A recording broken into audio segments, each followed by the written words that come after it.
10 محرم بھی ایک داستان ہے، یہ داستان نہیں ہے، یہ سبق ہے، یہ داستان نہیں ہے، یہ سبق ہے، یہ پیغام ہے، یہ قربانی کی لازوال مثال ہے۔ لوگ شہید ہو کے عزت پاتے ہیں، اور میں کہتا ہوں حسین نے شہادت کو عزت عطا کر دی۔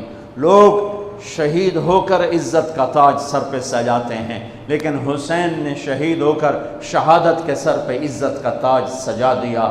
لوگ قربان ہو کر بڑے بنتے ہیں، اور حسین نے قربان ہو کر قربانی کو بڑا بنا دیا۔ لوگ اللہ کے نام پہ لٹ کر پٹ کر مٹ کر وہ کامیابی کے ترانے، کامیابی کے زینے طے کرتے ہیں، اور حسین نے لٹ کر پٹ کر مٹ کر اور اپنے آپ کو فنا کر کے کامیابی کو عزت کا مفہوم پہنا دیا، عزت کا لباس پہنا دیا۔ اس لیے تو میں اپنی طرف سے لفاظی نہیں کر رہا ہوں، میرے نبی نے کہا جنت کے سردار ہیں حسن اور حسین۔ میرا رب کہے گا جنت سے، اے جنت میں نے تمہیں خوبصورت، ارے وہ جنت پہلے ہی بڑی سونی ہے، اس کو خوبصورت بنانے کے لیے سنو، آج بڑے زمانے بعد حدیث یاد آئی، میرے نبی نے میرے اللہ فرمائیں گے اے جنت میں نے تمہیں حسن اور حسین سے خوبصورت بنا دیا۔ شہادت کو حسین نے خوبصورت بنایا، قربانی کو آل رسول نے خوبصورت بنایا، کامیابی کو آل رسول نے مفہوم پہنایا، اللہ کے نام پر مر مٹنے کے لازوال معنی سمجھائے، اللہ کو پا لینے کے لیے کیا کہاں تک جایا جا سکتا ہے کر کے دکھایا، اللہ کو پا کر سب کچھ کھو کر کیا کیا جا سکتا ہے، کربلا وہ پیغام ہے۔ یہ صرف 10 دن کے لیے رونے دھونے کا پیغام، بے شک حسین کے لیے رونا بھی سنت۔ ہر شے کو بدعت نہ بناؤ۔ پانی دینا۔ ام سلمہ سے آپ نے فرمایا ام سلمہ آج ایک فرشتہ ملنے آ رہا ہے، بہت خاص، کسی کو اندر نہیں آنے دینا۔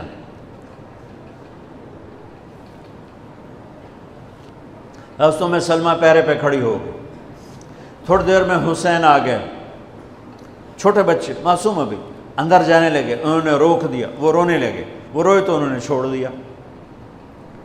تھوڑی دیر کے بعد اندر سے میرے نبی کے زور زور سے رونے کی آواز آئی، زور زور سے رونے کی آواز آئی۔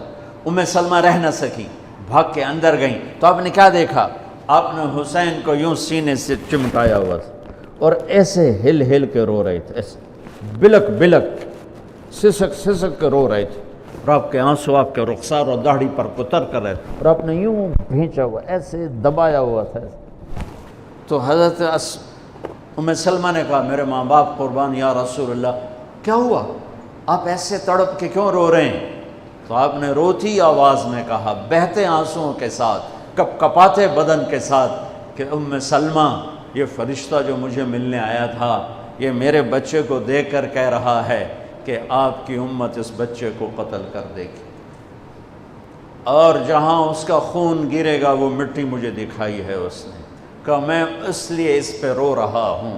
ابھی تو وہ شہید نہیں ہوئے اور رویا جا رہا ہے، تو ہم تو ان کی شہادت پہ روتے ہیں بھائی، ہم تو ان کی شہادت پہ روتے ہیں، اور یہ قیامت تک روتے رہے گی دنیا، قیامت۔ یہ اللہ کا نظام ہے، اس نے کربلا کے واقعے کو یوں کر دیا جیسے ہر سال آج ہی ہوا ہے، آج ہی حسین شہید ہو رہے ہیں، آج ہی عبداللہ کا سر کٹ رہا ہے، آج ہی زینب کی چادر کو پھاڑا جا رہا ہے، آج ہی لاشوں کو گھسیٹا جا رہا ہے۔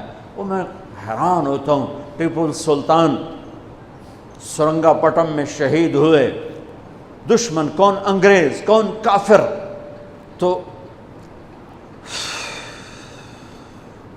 تو برطانوی لشکر نے ان کو توپوں کی سلامی دے کر دفن کیا اور عزت و احترام کے ساتھ دفن کیا، اور میرے نبی کے نواسے کی لاش کو ان کم بختوں نے کفن بھی نہ پہنانے دیا، جنازہ بھی نہ پڑھنے دیا، دفن بھی نہیں کرنے دیا۔ اگلے دن بنو اسد کے بارے میں پتہ چلا عمر بن سعد کو،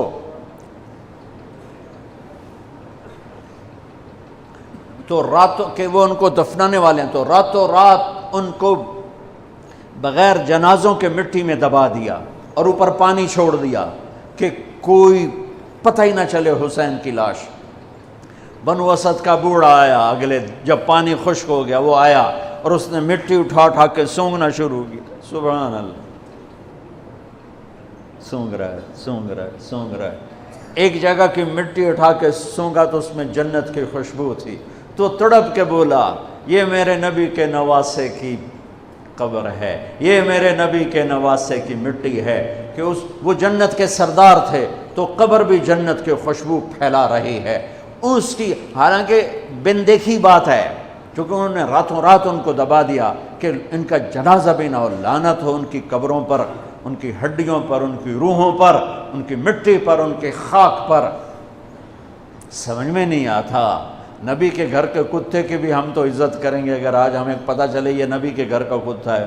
ان کم بختوں کے سامنے نبی کے نواسے کھڑے تھے، نبی کی نواسیاں تھیں اور نبی کی اولاد تھی، اور ان کے دل ایسے پتھر، آنکھیں ایسی اندھی، کان ایسے بہرے کہ انہیں ایسے تلوار چلائی جیسے سامنے کوئی رومی لشکر کھڑا ہو، یا جیسے سامنے کوئی فارسی لشکر کھڑا ہو۔